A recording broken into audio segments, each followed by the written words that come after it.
Hello, we're live. I don't have a script. Thanks for being here. This is a Q&A. If you have anything you'd like to ask me, put it in the comments. We're going to have a chat. It'll be fun. So yeah, thanks for watching. Anyone watching on the replay, nice to have you here as well. Let's go.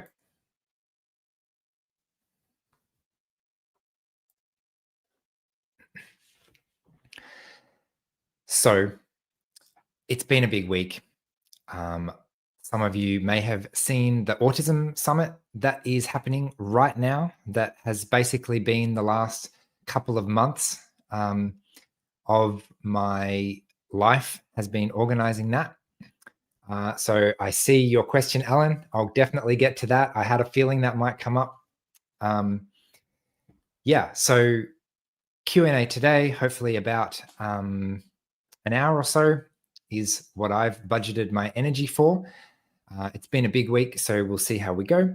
I'm definitely curious as well to hear what you've been thinking of the summit, which is essentially a free online event with 25 autistic experts sharing their lived experience. But I did have an ominous feeling that this question might come up that Alan has put in the chat, so I might as well answer it straight away. What do you make of Trump's statement?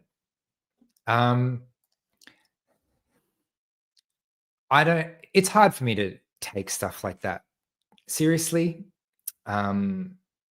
Yeah, there's so much impact. One person saying one thing can have so much impact, which is a little bit sad. So unfortunately, there will be lots of negative consequences on the statement. I believe the summary of the statement is don't take Tylenol. So I'm a Simpsons fan because that's the generation I grew up with. And there's a scene where Marge says to Homer, of all the dumb stuff, the stupid, idiotic stuff that you've come up with over the years, this ranks somewhere in the middle. And that's kind of the impression that I get at the moment. It's like, look, it doesn't make sense.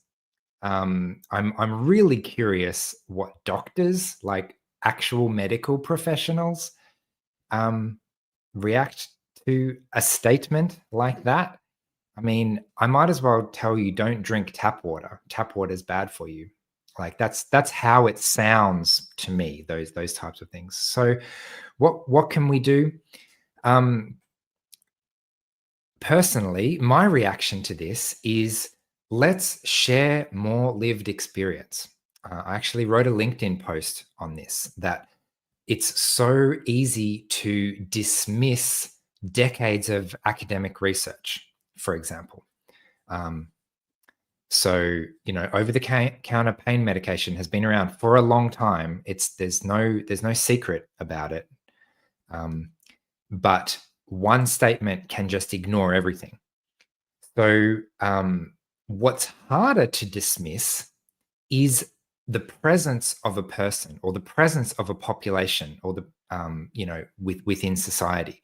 So I can say all these words and they might be very intelligent and very clever, but someone can just ignore all of my words in one stroke without any effort at all. But my presence is harder to ignore. The fact that I exist, the fact that other autistic people exist, the fact that we participate in the world, the fact that we are a real community, the fact that we do things and we have a culture and we have a presence, those types of things, without words, can often speak a lot more truth to the chaos that cannot be so easily just dismissed in one sentence. So that's a short thing of my opinion on this, my reaction. The other thing this is what my brain does. I get an example of something, and my brain generalizes it to this huge background thing. That's not making sense. Let me try again. When I hear someone saying, like, it doesn't matter who it is, when I hear someone coming out in public and giving an uninformed statement about autism, my first thought is, well, I get angry because people use autism as a political battlefield to further their own politics.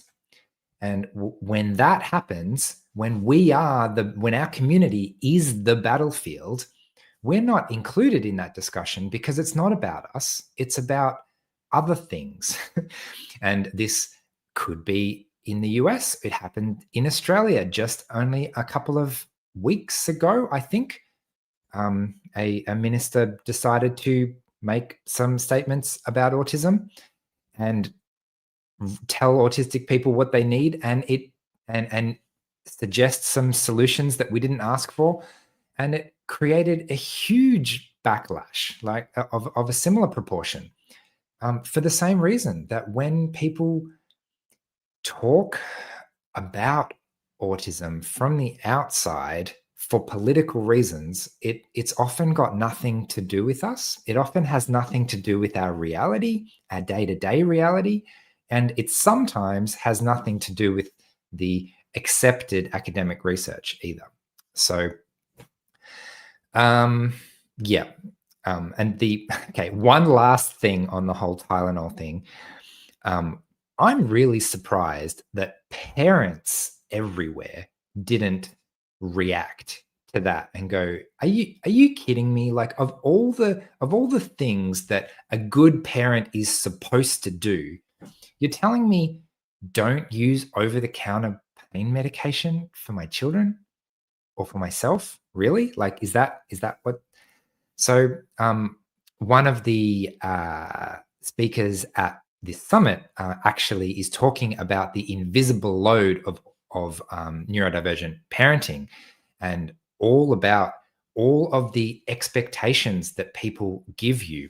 And when your child is misbehaving or not, well, even if it's not misbehaving, even if it's just behaving in a way that is not expected for that age group, for example, like if a 9-year-old is behaving like a 3-year-old, for example, it gets weird looks, and people often put very harsh judgments on parents.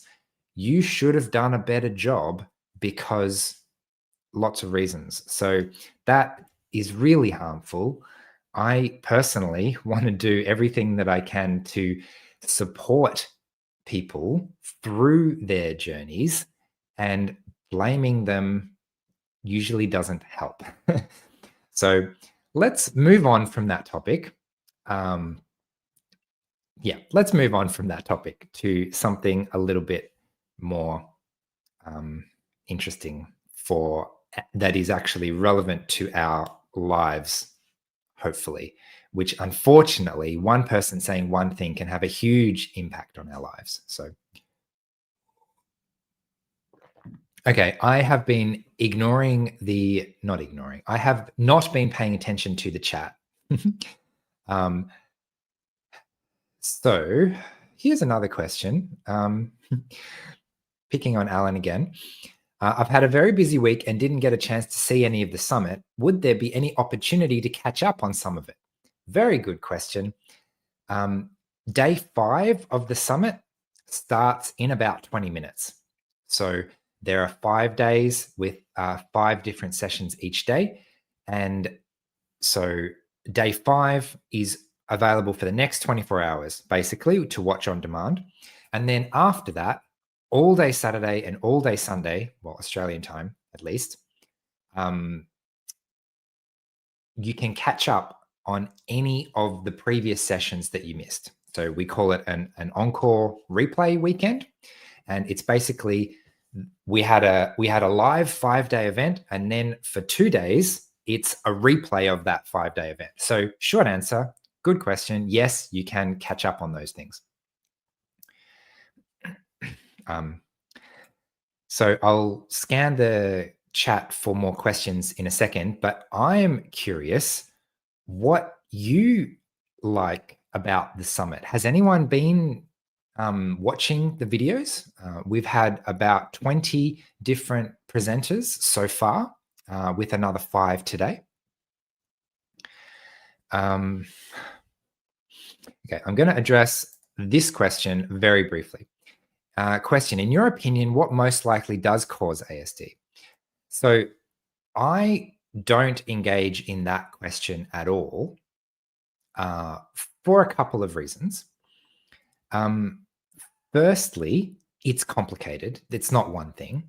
And secondly, it often misses the point of a lot of advocacy work that a more important question often is, what can we do in everyday life to make our everyday lives better? What can we do to support people? What can we do to support parents? What can we do to support children?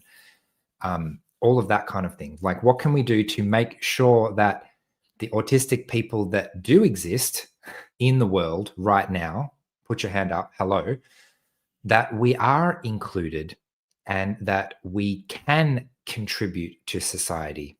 Because when we are excluded, it's harder for us to contribute to society. So often the question, I won't say always, right? There's lots of reasons to ask this question, but often when the question is asked, what's the cause of autism? The implication is that the world would be better off if autism was not in it. So because I disagree with that implication, I don't enter into discussion about that question. A lot of people discussing about that question have that assumption in mind. So that's, yeah, thanks for the question. And hopefully my perspective on that gives a bit of a sense of where I personally stand and why I don't encourage questions or discussion on that. Okay. Where was I? I was asking if anyone had reflections from the summit of what your experience has been with that so far. So Jeffrey said, I'm up to day 2. Fantastic. There's also the opportunity to upgrade to lifetime access. So maybe that's what Jeffrey's talking about. Otherwise, this weekend, you can catch up on any of the previous days that have already been.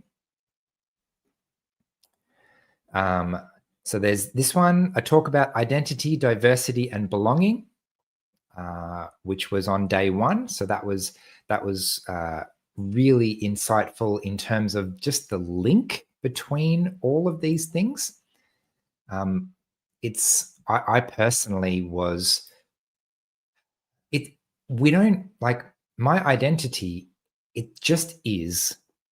And trying to think about it, like, it's so innate and it's so ingrained that we often don't think about it.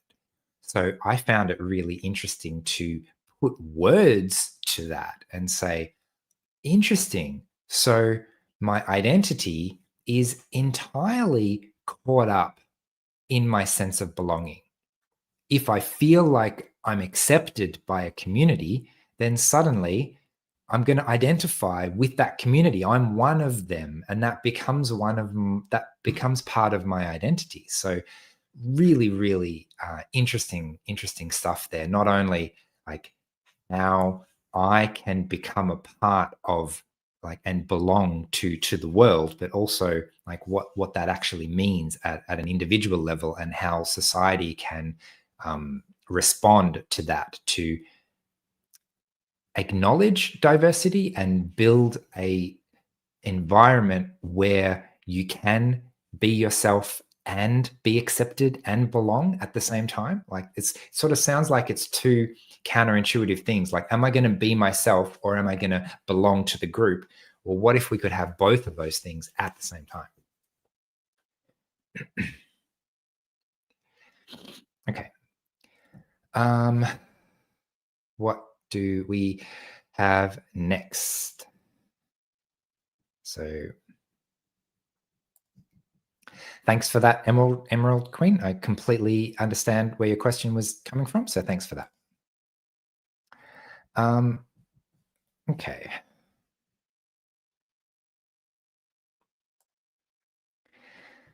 Comment. Anyone feel like they don't belong this week? Like, we're going to make sure like you and no one else like you is born. Yeah.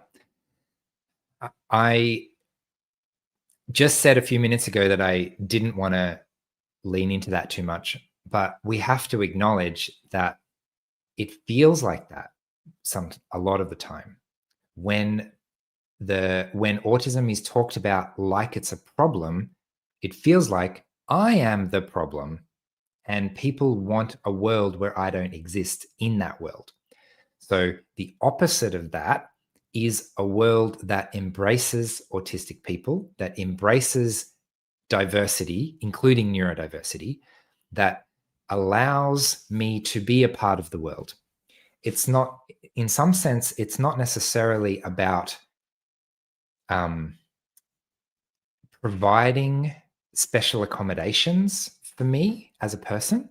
A lot of the time, it's about removing the barriers that are preventing me from being a part of the world, from contributing like everyone wants to contribute. So it's kind of, yeah, anyway, interesting topic.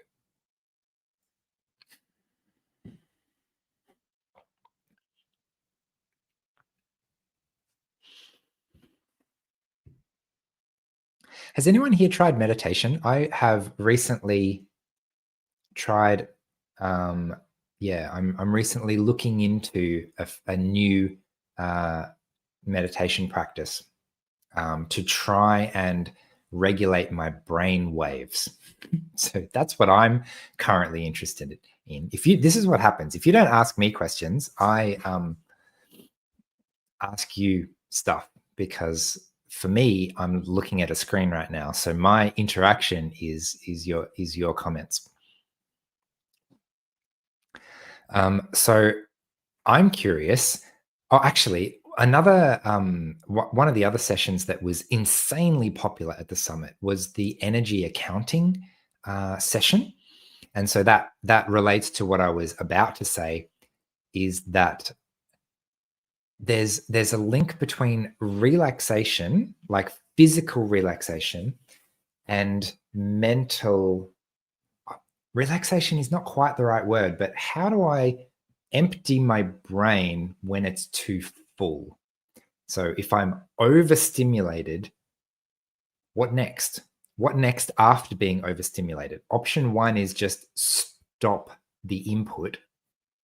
Okay, that's okay, I suppose. But is there a more efficient way to help my brain to drain everything and process everything and recover so that I can then go out into the world again?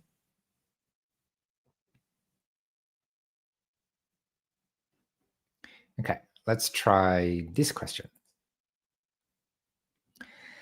I'll say something like, please stop doing something, it's triggering me, but the person doesn't seem to understand why I'm asking them to stop. What should I do to help them understand my point of view? Good question. I'm going to reframe that a bit. You've asked, what can I do to help them understand? But from your question, it sounds like what you actually want them to do is stop what they're doing. So one strategy for getting them to stop what they're doing is to help them understand your point of view. It's not the only strategy to get them to stop what they're doing. So my encouragement in that situation is, if you've tried one strategy and it hasn't worked, we need to find a completely different strategy.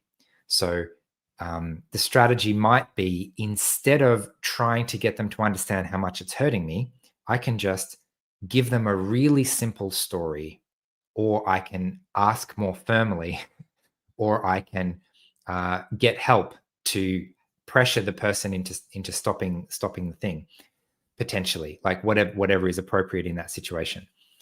So um, I have come up with a bunch of socially understandable stories, which are not 100% accurate, but are pretty accurate enough to get across what I need. So for example, I don't like sitting down very much. And so the social story that I tell people is the reason I'm pacing up and down right now is because I sit down all day and, I just need to stand up. Now, I could say it's an autistic sensory thing. It helps me process information. I could try and help them understand my experience of, look, I can't sit still because when I try and sit still, my body gets really restless and it's hard to pay attention and blah, blah, blah, blah, blah, blah, blah. That's a lot harder for them to understand than, oh, I just sit down all the time. I like to stand up at the moment. So what you have done is the first part, which is identifying your own need. So that's fantastic. And then the next part of that is communicating that to someone else, which it also sounds like you've done. And the third part is trying to enforce a boundary in some sense. Like, what are the consequences of the lights still being on? Now, sometimes we can't force other people to do anything. And if they're not going to listen, then there's nothing we can do about it, unfortunately.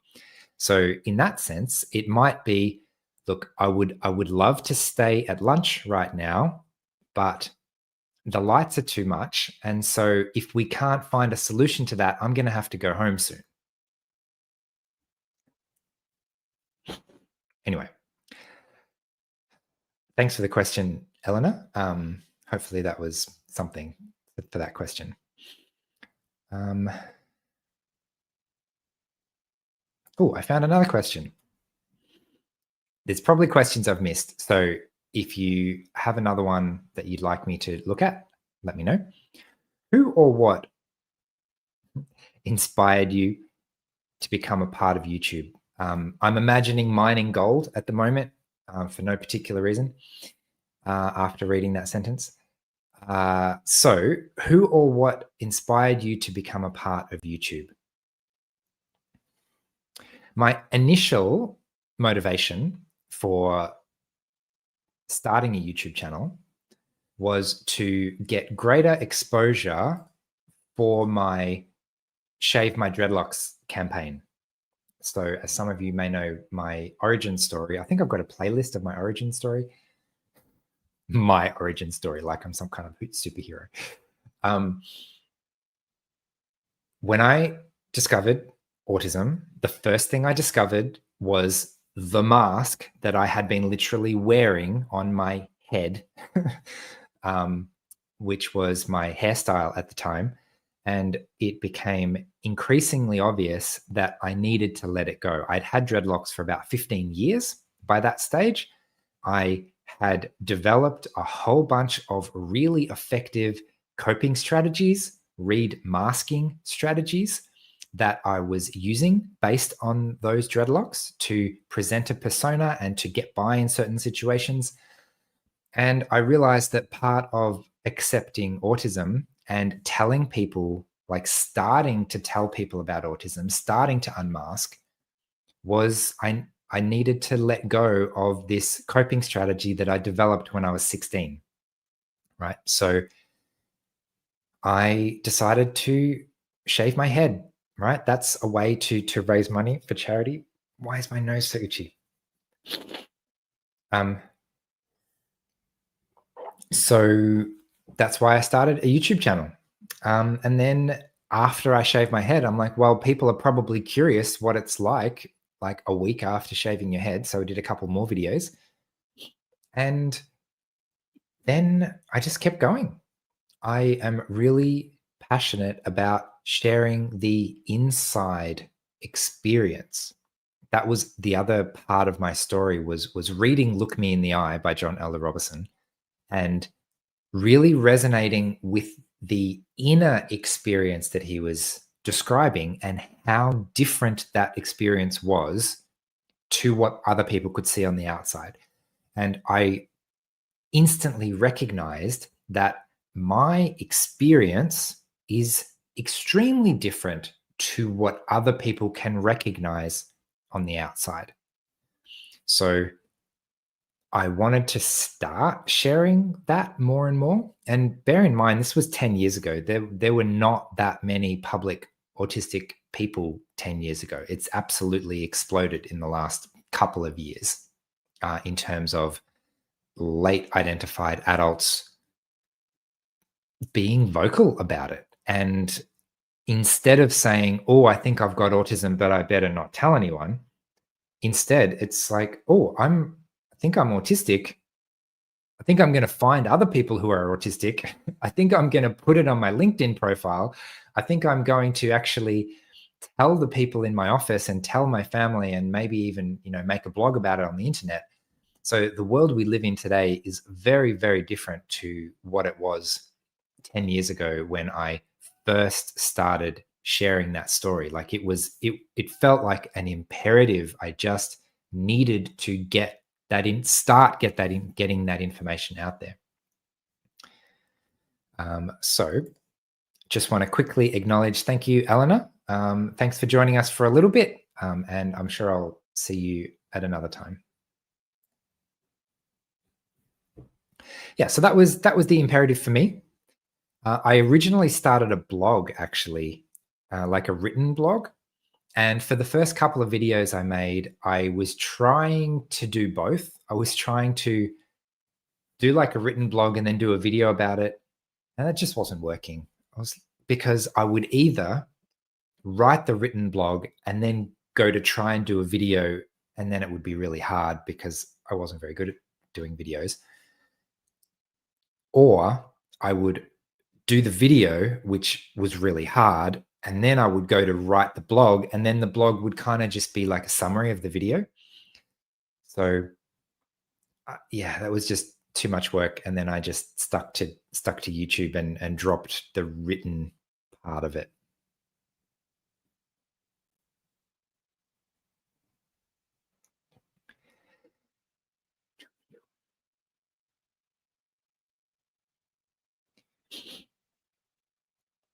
All right, so good eyes, Heather. Correct. Gold ore. It said ore in the previous question, and I was imagining like stereotypical little like I'm in a mine kind of. Maybe I played too many video games in a kid where you had to mine gold to get resources.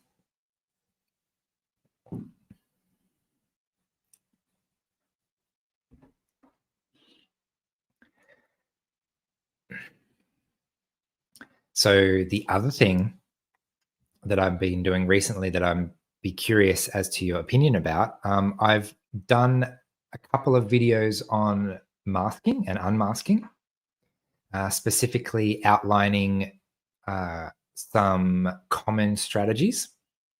So I've got a couple of other ideas for that series.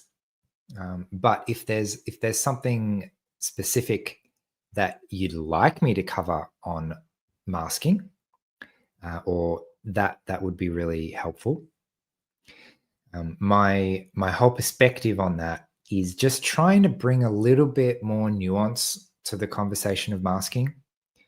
So one of the biggest questions that people always ask is, doesn't everyone do that in terms of masking behavior?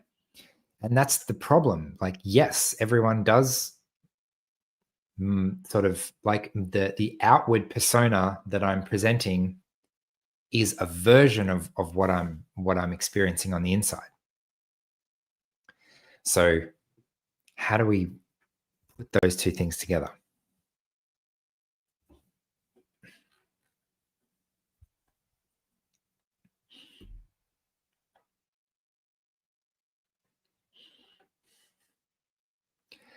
So should I go back through the comments? The chat's been quite active to see what the next question should be. I assume people appreciate YouTube lives. Every time I ask this question, I'm like, am I going to ask that question again? Why not? Let's ask the question again. Every time I say, should I do a YouTube live? The answer is unanimously, yeah, let's do more of that.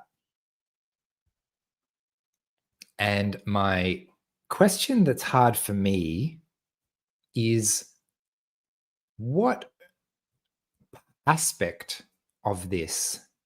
I'm trying to understand you at the moment. Like, what aspect of this is really nice? Is it the chat? Is it just the community aspect of coming together with people that you know? Because a lot of our regulars on the who watch the premiere every week, like I see like a dozen or more names that are very familiar every week. So is it the community aspect? Should we do more community stuff? I've been having a think about how we can do more community stuff together with the Autism from the Inside membership community. We've got a nice little group there. We do a few community things, but I think we could probably potentially do more. Or is it the interactive nature of it? Is it the question asking part? Or maybe it's the opportunity to hear something a little bit different from me. Don't know. Let's find out. Okay, so I see a couple of additional questions in the chat. Some people say, yep, definitely. I like the side chat. So that's a big thing. Can someone be autistic if they don't have meltdowns? Short answer, yes. Slightly more complicated answer is there are lots of different types of meltdowns. I remember talking to someone who I don't think they knew they were autistic at the time. And they were telling me that when I was younger, I used to have these really violent tantrums. I'm like, oh yeah, I have a sense of what that might have looked like. It's like, yeah, I used to just get really upset at things and I don't know, and I never knew why. Like, oh yeah, I can guess. I can have some guesses actually as to some of the things that may have been going on there. Also, maybe you've seen some of my videos on silent meltdowns, but like for me personally, right, I don't have like a meltdown. Like it just doesn't look like that, but the inner experience is very similar. The overwhelm and the trying to hold it together and the having it explode anyway, it all happens inside, which is harder for other people to see and harder for me to put a label on, but actually it's I think it's a very similar phenomenon. Also, autism is kind of defined by a list of symptoms that you can see on the outside. So while that might be useful for a diagnostician, for the purpose of self-understanding, it's usually more helpful to understand the experience that is leading to that externally visible behavior. So in that sense, there's a lot more similar between a meltdown and a shutdown, even though they look completely different on the outside, because the inner experience of overwhelm can be it's sort of relatable for each one.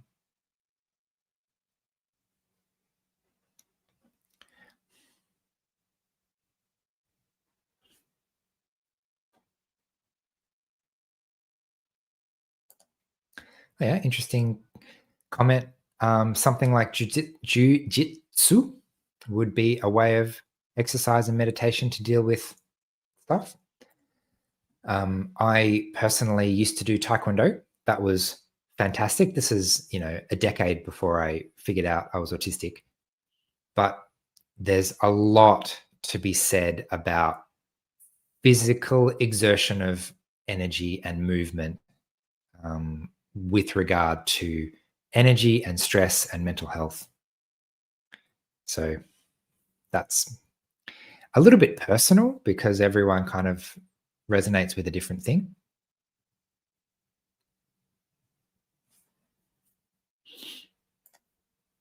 I thought I'd acknowledge this. For me, it's to ask you a question. I don't really want to talk to other people on the internet and usually just ignore them. So that's one person's thanks for that, Mushroom 3D.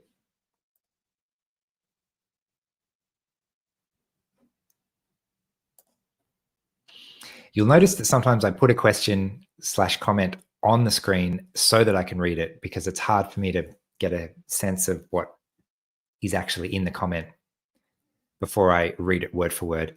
Is there an expected time to self-regulate after a traumatic event? I've been dysregulated for a few weeks. My understanding is that no, not really. There's not an expected. There's probably an average. I've no doubt that there's an average, but what is good for one person may not necessarily be the journey of someone else. I'm going to make some guesses. I'm going to guess that the more stressed and burnt out you were before the incident, the harder it's going to be to recover afterwards. So what actually, this is a video I've got in my head that I'm hoping to make soon, just getting a visual representation of what burnout looks like. And a lot of the time, burnout looks like all of my resources are slowly getting diminished, but I seem to be functioning okay. I'm still getting up, I'm still going to work, I'm still socializing, I'm still doing all the things, but my underlying resources are getting worn really thin, which means that at some point, something big is going to come up that's going to be too much for me to cope with, and it's going to plunge me into burnout, essentially, because I didn't have the resources to cope with that particular thing. And then in the recovery process, it's not just recovering from the incident, it's recovering from the incident with no resources and the much, much, much longer task of slowly building up those resources again. And because the resources were diminished over a very long time and couldn't be seen, it feels like, why is this suddenly happening to me? Why am I suddenly not coping? And the answer is you're not suddenly not coping. You've been stressing yourself out for a long time, and it's going to take a long time to build that up again.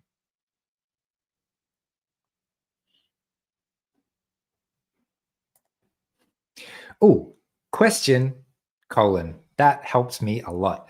Sometimes I just cannot do something elementary. It's trivial, but yeah. My example of that is tying your shoelaces. Like, what if I could do rocket science and not tie my shoelaces? Maybe. That's entirely possible.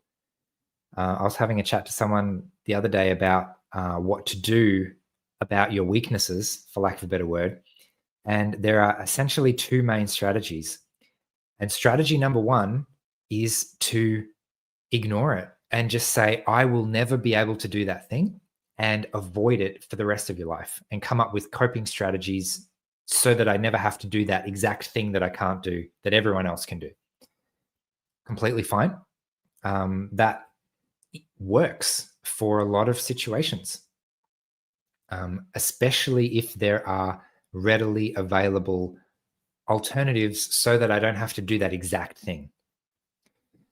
The other strategy for I can't do this elementary thing that everyone else seems to be able to do is to practice.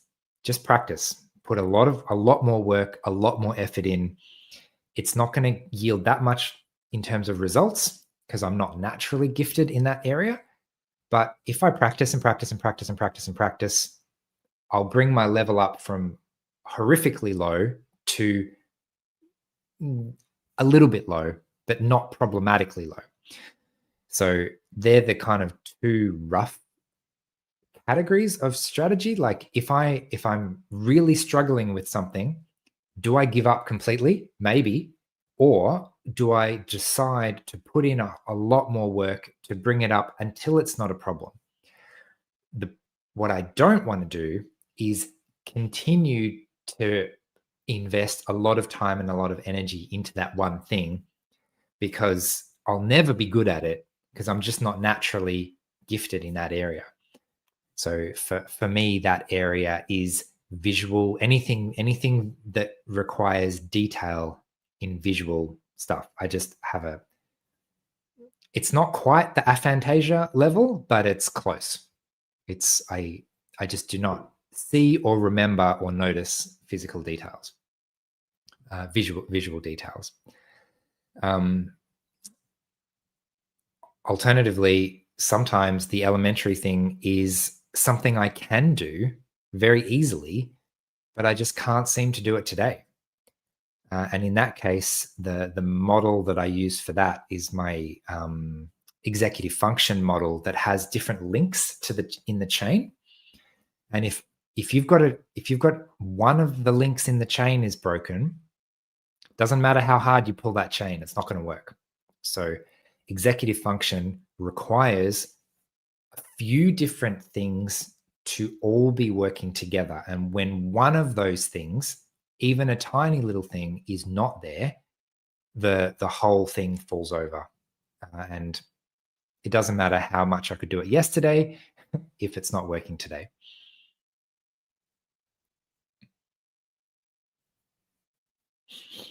Okay.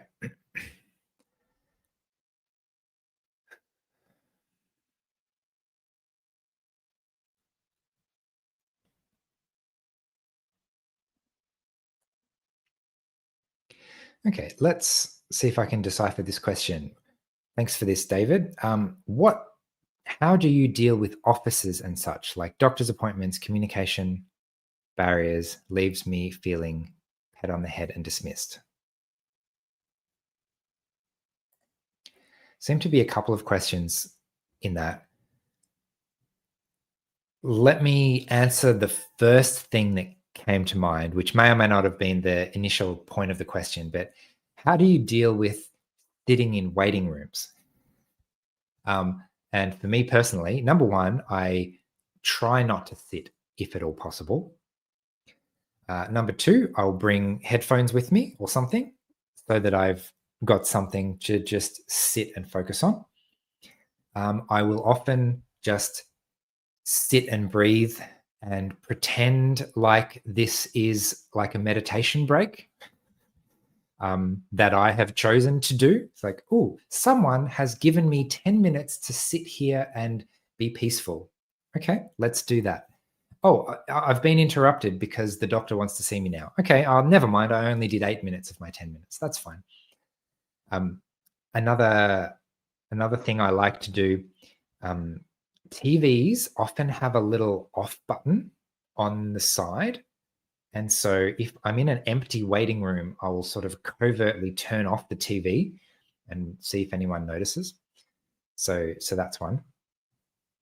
But the second part of the question was around communication barriers. So I assume that means more like communicating your needs in professional settings. So for me personally, how I deal with this is I overthink it in advance, which is actually good. Like it's not a completely dysfunctional strategy because what it means is I can process everything that I need to so that I'm really clear what I want and what I want to say before I get into the actual appointment. Otherwise, I'd get into the appointment and they'd say, "What's on your mind?" And I'd say, "I don't know, really. I haven't processed it yet." So I need a lot of pre-planning in advance to go through that process myself, because the professional just does not have the amount of time that I need to go through that. I might need days and days to figure out exactly what it is that I want to say to this person and exactly what it is that I want out of this appointment. Then, having done that, I might write myself a dot point list. Like, I want to mention this, I want to mention this, I want to mention this. Another strategy that I've heard other people use is to take in an advocate who can be a support for you. That could either be just an emotional support so that I feel better and I can communicate for myself, or it could be a communication help where they actually say the thing or remind me to say the thing that I actually want to say. One of the biggest challenges that I find, though, is when professionals aren't necessarily that good at listening, and they will ask me a completely dysregulating question like, how's your day been? And then my brain wants to answer that question, even though it's completely irrelevant to the conversation that we're trying to have. So that might sound like a really innocent question, but I've had psychologists do this as well in a way that they thought was helpful. So I might share something and they'd say, oh, well, what did that mean for you? I'm like, "Ugh." Or they'd ask me a question about it that was actually, they don't realize it, but it's actually derailing my train of thought of what I'm trying to share with them. And they ask me an unrelated question. This is a funny story, but autistic people, like, it's a trait that I see so often in conversation, doing this in conversation. Like, imagine someone says, oh, I went to see a movie the other day. It's like, oh, what movie did you see? Like, this movie, right? They weren't trying to tell you which movie. They were like, well, I went to see a movie and the seats in the movie theater were, oh, which movie did you see? Or I went to see a movie the other day and, oh, what were you wearing? Like, I don't remember what I was wearing. It's not relevant to the story. Anyway, the story was, and so sometimes when we try to make conversation by asking questions, as we've been taught to in traditional social skills training, it actually derails the conversation. So when professionals do that to me, I have to be really self-aware to notice that that's happening and redirect. Yeah, it can be really difficult. I also have to be conscious of it in my own coaching work, because a big part of coaching is asking questions, and sometimes I could ask questions and go in a direction that I think we're going, but if the person is not necessarily feeling like that's the most helpful direction, I need to know that somehow. So every once in a while, I'll try and remember to throw in is this a good question? Kind of like, just to check in, should we be going down this path at all? Not how can we go down this path, but should we even be going down this path?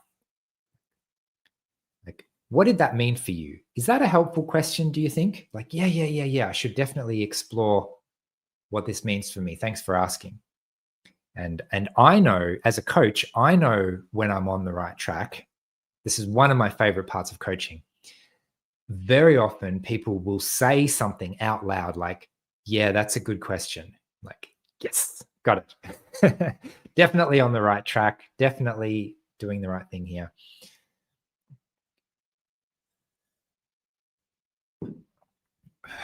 Okay.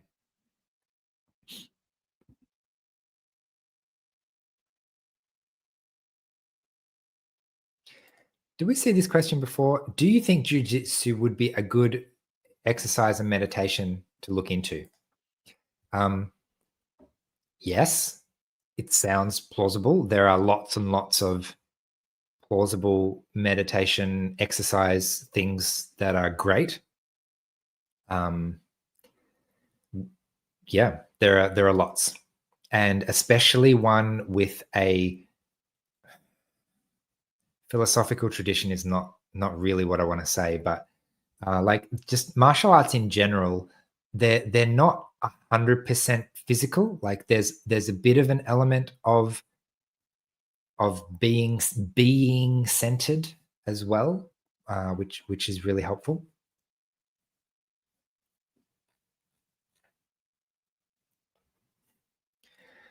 Okay, looking for questions.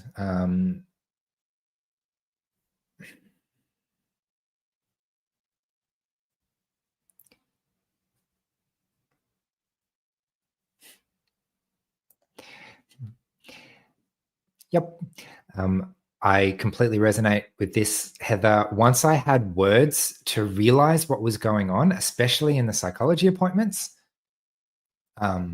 it was really helpful just to, tell the psychologist what was going on. Yep, another good strategy. Thanks for that, Luba. I struggle reading anything, so I basically just guess when I see letters. And so when letters are in a word or a name that I'm not intimately familiar with,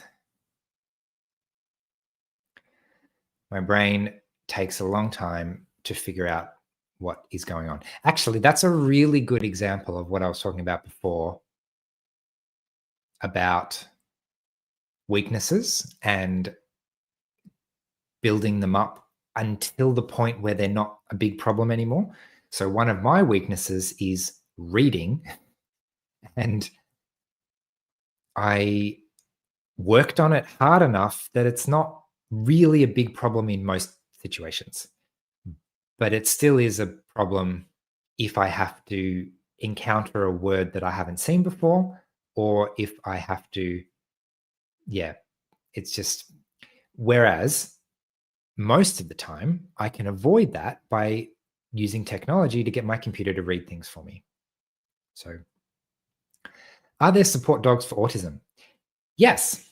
Next. Sorry.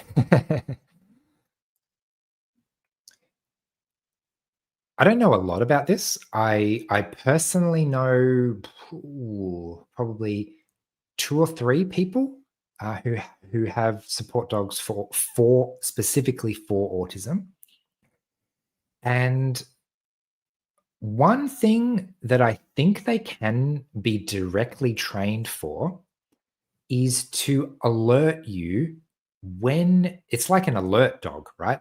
It can alert you when you're getting dysregulated. Now, if someone has a dog that is supposed to do this, then let me know how it works. But I believe that's one of the goals, potential goals at least, of autism support dogs is to alert the person, hey, you've had enough time in this cafe. You should go now. You should leave. I'm not going to shut up. I'm going to keep barking at you until you leave. You can't ignore me. This is for your own good. Leave now. Cafe too noisy. Something like that. There's probably lots of other uses of support dogs.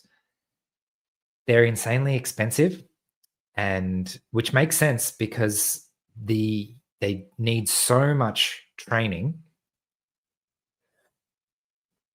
It's not, you don't just buy it like you buy a pair of headphones and plug and play. But yeah, I believe so.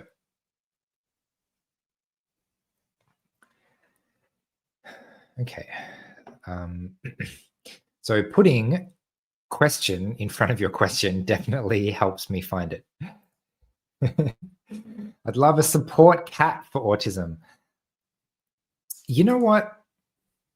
I think you're onto something, and the world just hasn't quite adopted that under any healthcare scheme. But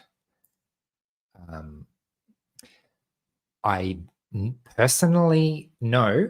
A young man who has a support bunny, and as part of his uh, support plan at school, it was, I'm going to do an exam and I'm going to do it for half an hour, and then I'm going to go pat the bunnies and de-stress for a bit, and then I'm going to go back to my exam, and then so bunny regulating breaks was part of the support plan. So I thought, wow, that's a great idea, and I imagine cats could be used in a similar way.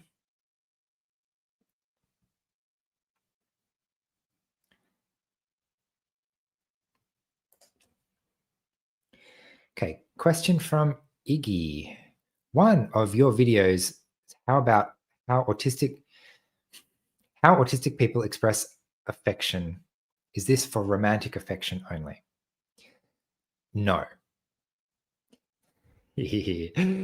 Ask me a closed question, get a closed answer. Short answer, no. The affection is an expression. An expression can express lots of things. We could be expressing a romantic sentiment, could be, but there's lots of different types of relationships, and I can express my love, for lack of a better word, or appreciation or affection for someone in lots of different ways and in the context of lots of different relationships. So if a friend of mine helps me move house and I buy them a 6-pack of beer as a thank you, like I'm trying to express thank you, or what if I give someone a Christmas card, or what if I invite someone over for dinner, or what if I call them up and say, I really appreciate you. There's so many different ways to express gratitude or express affection or express any type of love or appreciation in a relationship.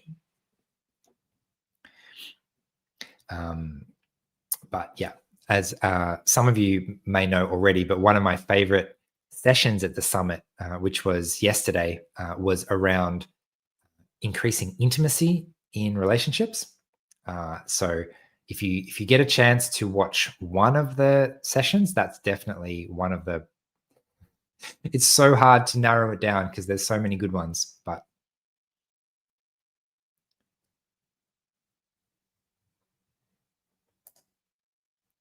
Okay, let's try this one. I feel like my father doesn't understand social differences. I may be exaggerating.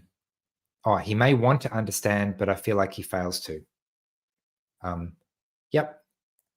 In my experience, almost every, in almost every situation, it's helpful to imagine that someone wants to, but is incapable of doing something. It's extremely effective to go in with that mentality, especially because when people fail to do something, come up against their own barriers of, I can't do what I want to do, we often make excuses for that. Oh, I didn't want to do it anyway. That's why I didn't do it, because I didn't even want to do it anyway. Whereas actually, I really did want to do it. I just couldn't do it. And I'm really upset at the fact that my physical limitation is I literally can't do the thing that I want to do. So we can't rely on someone's expression of why they're not doing something. Someone could look you in the face and say, I don't want to. And actually, the real reason is I would love to, but I don't think I can. And I'm really ashamed of that. So I'm going to tell you that I don't want to, because being an asshole is more acceptable in my mind than being a failure. I don't know. So yeah, it helps to continue to believe that. And also, if that's true, it also changes our strategies. Because instead of trying and trying and trying and trying and trying, oh, you don't understand, I'll try again. You don't understand, I'll try again. The more times we try and fail, the more frustrating it is. So what if we accept the fact that it's not going to happen? in the short term, at least. Strategies change. Just like the question we had earlier around getting someone to understand my support needs so that they can meet them. Like, well, what if they can't understand them? Then I'm going to change my strategy to get my support needs met, because the strategy of trying to get the person to understand was not working.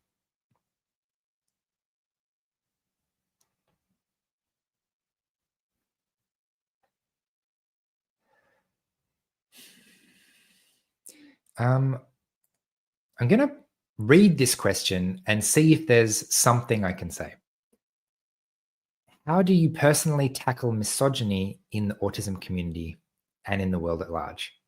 That's a very big question, and it's not very specific. So I'm going to give a similarly non-specific high-level answer that promoting respect to everyone in general is something that we don't need to wait for a problem to do. So my personal philosophy is that when we learn to do something in small things, it becomes easier to do it in big things. So it's not just disrespect in, and I'm just picking that one word because that's one thing that's somewhat representative. So when we're talking about something like being disrespectful, for example, do I tolerate myself being disrespectful to myself? If I do, it's going to be more likely that I'll tolerate hearing someone be disrespectful to someone else that I don't like. And if I tolerate someone else dissing someone that I don't like, oh, I just realized this maybe comes from disrespectful. Then it's going to be easier for me to every once in a while slip up and say something disrespectful about someone I don't like. Whereas if we can kind of rewind all of those things and be less tolerant of the aspects of my own personality that I don't like, then I can, less tolerant of the behavior that I don't like in myself and more accepting of that, then it's becomes easier and easier to be to continue that when it comes to others and when it comes to society in general. That was not an autism related question, but that's okay. Actually, let's turn that into an autism related question, because this is real. This is real. A lot of autistic people have no idea how offensive they are currently being by their words or actions, which is difficult because for an average person, you would give them a stern talking to and say, do not ever do or say that thing again, right? But recognizing the actual ignorance of and obliviousness of the person, it changes the strategy a little bit. It changes the strategy from discipline and punishing and don't do that again or else to a bit more of a kind, compassionate, educating, just so you know, it's really important that you don't say that again or don't do that again because this, right? I'm not punishing you. I'm not shaming you. I'm just trying to help you get a sense of the impact of your actions and how inappropriate they are at the moment. So yeah, in an autistic setting, and I've seen this a lot, I've had a lot of these conversations where people are just incredibly inappropriate without any real knowledge or understanding of that.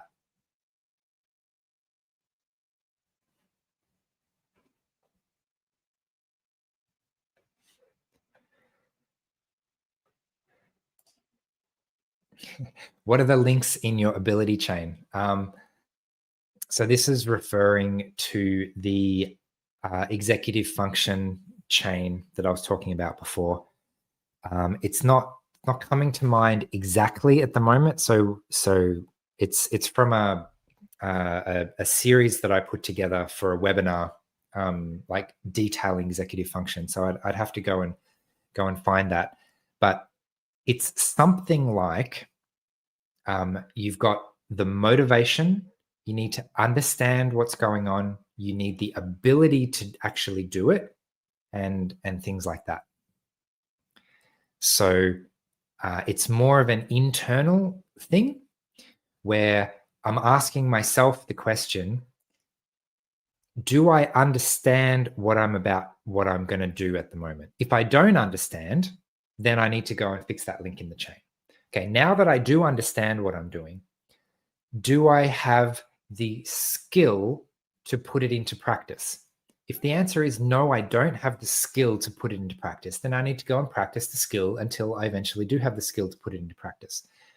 If I do understand what I'm doing and I do have the skill to put it into practice, but I don't have the resources to execute at the moment, then I need to go and find the resources to execute. And so that's just an example. I explained it much better in the webinar, but something like that. When we identify what we actually need to do and where the specific problem is, it helps us to find a specific solution that is going to help with that actual problem.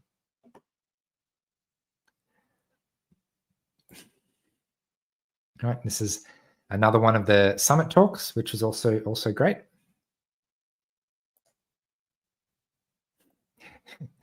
How's the summit going? Okay, well, you can tell what's on my mind. We're on day 5 at the moment, which is exciting that it's almost over. We had a question before about, can I still access it?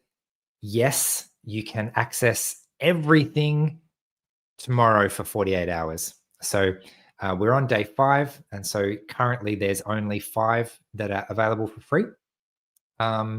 But after the 5-day event, there'll be 2 days of unlimited replay access. So if you haven't done that already, make sure you check out the resources on that. And I'll give you a tip. Oh, have I been talking for more than an hour? Wow. Okay, I should wrap up soon, but I'm going to give you a tip of how to win yourself a free lifetime access upgrade. So you might know, if you've already registered, you'll see a little thing on the homepage saying 3 ways to win lifetime access. There's basically 3 different feedback forms to fill in. So one is just your preconceptions, about joining the summit. One is a session review, and one is the event evaluation.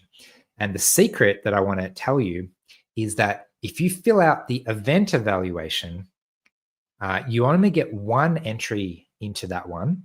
But because so many less people fill out that form, you've got a much higher chance of winning yourself a lifetime access upgrade. So obviously, if you want the best chance, then you watch every session and fill out a form for every session and fill out so you've got as many chances to win as possible. But if you want to maximize your 1 chance to win, then check out the event evaluation form.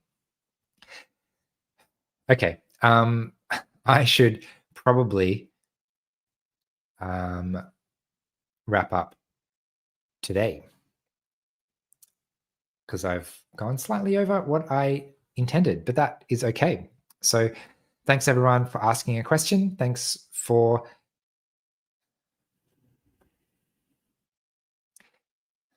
bearing with my brain when it forgets its words, for showing up to this community and chatting and asking questions and everything. And I will see you again another time. So if I do this, I can click this button and say goodbye.